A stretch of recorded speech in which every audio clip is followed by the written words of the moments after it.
Olá pessoal, tudo bem? Tamar aqui. Você se sente seguro? Onde está firmada a sua segurança? O que significa a palavra mamon? Onde está o seu coração? Voltado para onde? Como você lida com o dinheiro? Fique comigo nesse vídeo até o fim e vamos aprender juntos com Jesus.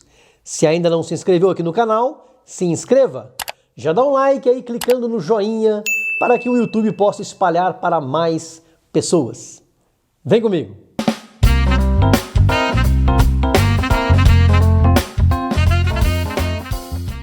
Em 1943, o psicólogo norte-americano Abraham Maslow escreveu a teoria da motivação humana. Nesta teoria, ele afirma que as necessidades que todo ser humano busca satisfazer em primeiro lugar são as fisiológicas, porque estão relacionadas com a sobrevivência. São as necessidades de ar para respirar, de comida, água, sexo, sono, a necessidade de homeostase, que é o equilíbrio interno do corpo humano, para ele se manter estável, e a necessidade de excreção. Uma vez estas necessidades supridas, o ser humano tem motivação para passar para o próximo nível de necessidades, que são as relacionadas com a segurança. O ser humano sente a necessidade de proteger o seu corpo, o seu emprego, os seus recursos, a sua moralidade, a sua família, a sua saúde e a sua propriedade. A pergunta então é: de onde vem a segurança que o ser humano precisa? No Evangelho de Lucas, capítulo 12, versículo 15, Jesus foi categórico ao afirmar: acautelai-vos, tomem muito cuidado, se protejam contra a avareza. Fiquem longe do apego excessivo ao dinheiro, porque a vida de qualquer pessoa não consiste na abundância dos bens que possui. Cristo está dizendo que a nossa esperança não pode estar nas riquezas deste mundo, mas sim em Deus. Na continuação do Sermão do Monte, Jesus diz: não ajunteis tesouros na terra, onde as coisas são perecíveis, efêmeras, passageiras, temporárias e transitórias. Tudo aqui se acaba. Os ladrões podem vir e levar embora. Mas ajuntai tesouros no céu, onde nem a traça, nem a ferrugem corroem, e ninguém pode roubar. Aí Jesus diz em Mateus capítulo 6, versículo 21, onde estiver o seu tesouro, aí estará o seu coração. O seu coração está nas coisas deste mundo, está na sua casa, no seu carro, na sua conta bancária, na sua empresa, na sua propriedade, ou o seu coração está em Deus? Se estiver nas coisas deste mundo, o sangue de Jesus purifica o teu coração hoje para que você se desapegue das coisas desse mundo. Jesus continua dizendo: ninguém pode servir a dois senhores, dando-lhes igual atenção. Quando se dedica a um, se despreza ao outro. Não podeis servir a Deus e a Mamon. Mamon é uma transliteração da palavra hebraica que significa dinheiro. Cristo deixou claro que não dá para servir a Deus e as riquezas, a Deus e ao Deus do dinheiro, a Deus e à ganância ou avareza. O próprio dinheiro, Mamon, suborna as pessoas, que em troca dele vendem as suas almas e depois, como um abutre, ele estraçalha a vida daqueles que a ele se entregam. Os bens materiais que Deus nos dá podem ser bênçãos quando adquiridos de maneira honesta e administrados com sabedoria.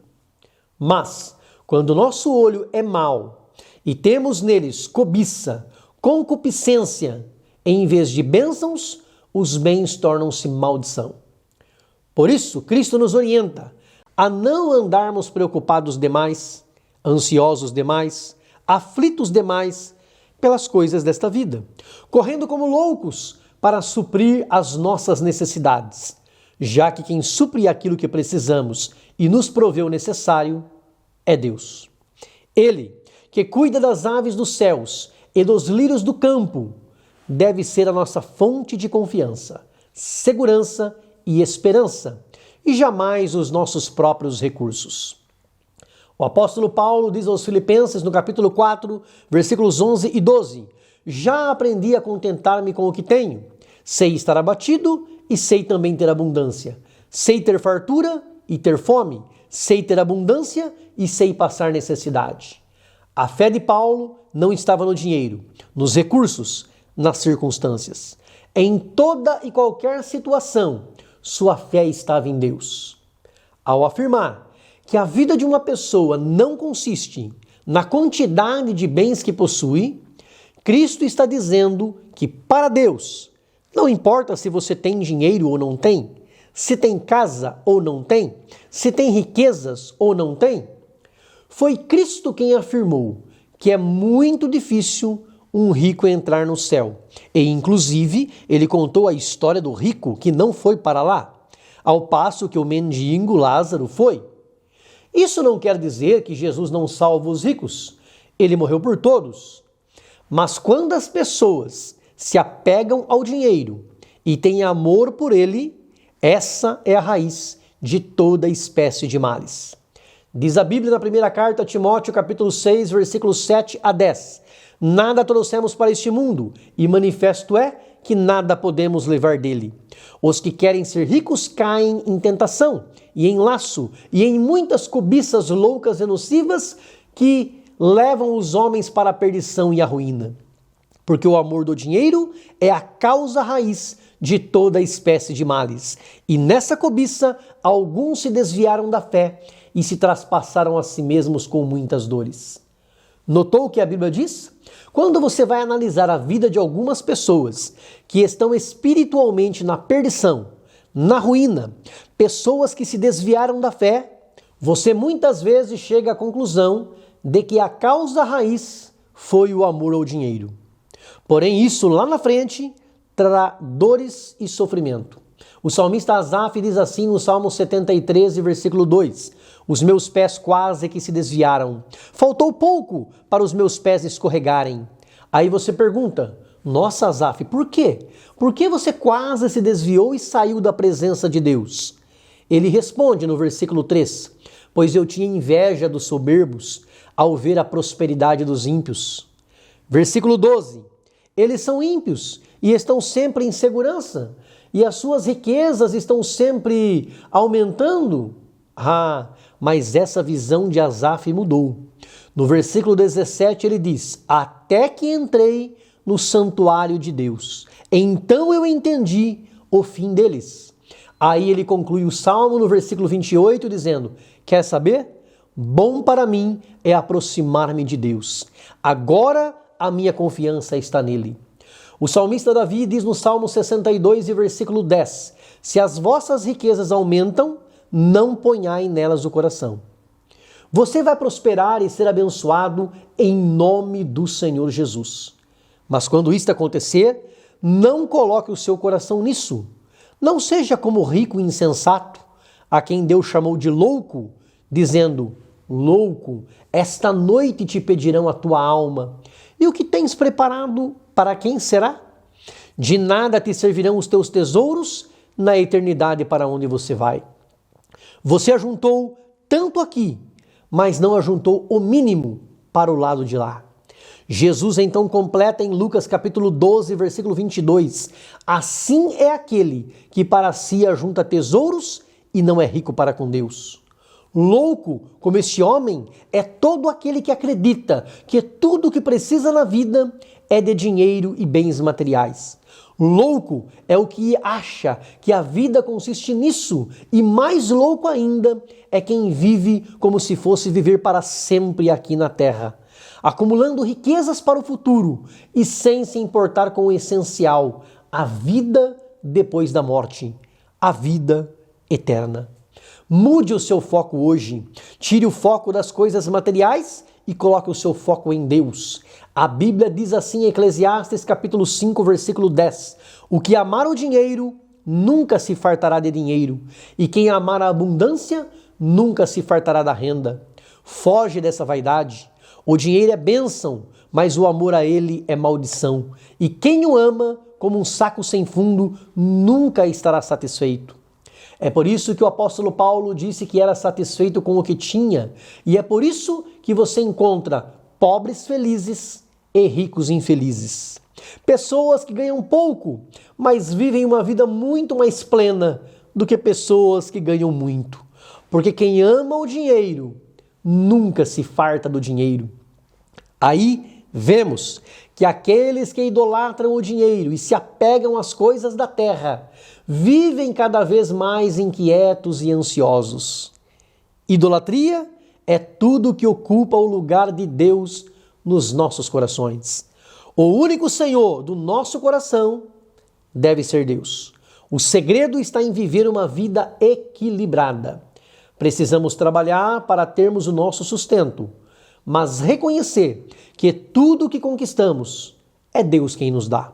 Sejamos dependentes de Deus e não escravos do dinheiro. Sigamos o exemplo de Cristo, que ao ser tentado pelo diabo no Evangelho de Mateus, capítulo 4, versículos 8 e 9, quando Satanás lhe mostrou todos os reinos do mundo e a glória deles, e lhe propôs: tudo isto te darei, se prostrado me adorares, Jesus não cedeu. O seu reino não era desse mundo, como o nosso também não é. Ei, desapega, liberte o seu coração da avareza e do amor ao dinheiro. Eu sei que sozinho você não consegue, mas se Jesus, o Filho de Deus, te libertar, você será verdadeiramente livre. Então você será mais feliz. Os escribas e fariseus davam muito valor ao dinheiro e viam a prosperidade material como um sinal do favor de Deus. Mas Cristo confrontou essa linha de pensamento. Ninguém é proibido de ter bens materiais. Muitos homens de Deus na Bíblia eram ricos e muito ricos. Porém, bens materiais não são sinal da aprovação de Deus, porque a vida de uma pessoa não consiste na quantidade de bens que possui. A vida verdadeira consiste no quão perto de Deus a pessoa está, se ela tem ou não tesouros no céu, se o seu coração está voltado para as coisas de cima. O nosso coração precisa estar em Deus e devemos pedir a Ele orientação e sabedoria para administrar os bens que Ele nos confiou. Não devemos ser um acumulador de riquezas na terra, que nunca abre a mão para desfrutar daquilo que Deus lhe deu, nem tampouco para ajudar ao próximo. Também não devemos desperdiçar o que Deus nos deu. Jesus, no Evangelho de João, capítulo 6, versículo 12, após alimentar a multidão, ele disse: recolham os pedaços que sobraram para que nada se perca. Precisamos ser equilibrados, não sendo desperdiçadores e nem avarentos. E aí, qual vai ser a sua escolha a partir de hoje? Deus ou as riquezas? É impossível servir aos dois sem que um deles seja desprezado, sem que um deles fique em segundo plano. Qual dos dois você deixará em segundo plano? Plante hoje para que você colha amanhã. Trabalhe hoje para que você desfrute no futuro enquanto houver vida. Porém, priorize Deus sobre todas as coisas. Primeiro Deus, depois as coisas materiais. O seu futuro está nas mãos dele. Isso não significa parar de trabalhar, de estudar, de se preparar para o dia de amanhã. Significa colocar as coisas na prioridade em que elas devem estar. Primeiro Deus, depois as coisas materiais, e não o contrário. Lança sobre Deus toda a sua ansiedade e suas preocupações, porque é Ele quem cuida de você.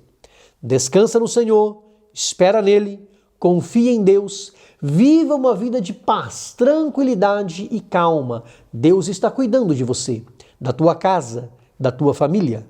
Acalma o seu coração. Como diz Tiago, irmão de Jesus, no capítulo 1, versículo 17, toda boa dádiva, todo dom perfeito, tudo que é bom, todas as bênçãos, todas as coisas boas vêm do alto, do Pai das luzes, de Deus, e nele não há mudança nem sombra de variação. Ele é o mesmo ontem e hoje e eternamente. Se você concorda que esta palavra é de Deus, deixe um like, escreva no comentário eu concordo. Que Deus te abençoe. Grande abraço, beijo no coração. Fica com Deus.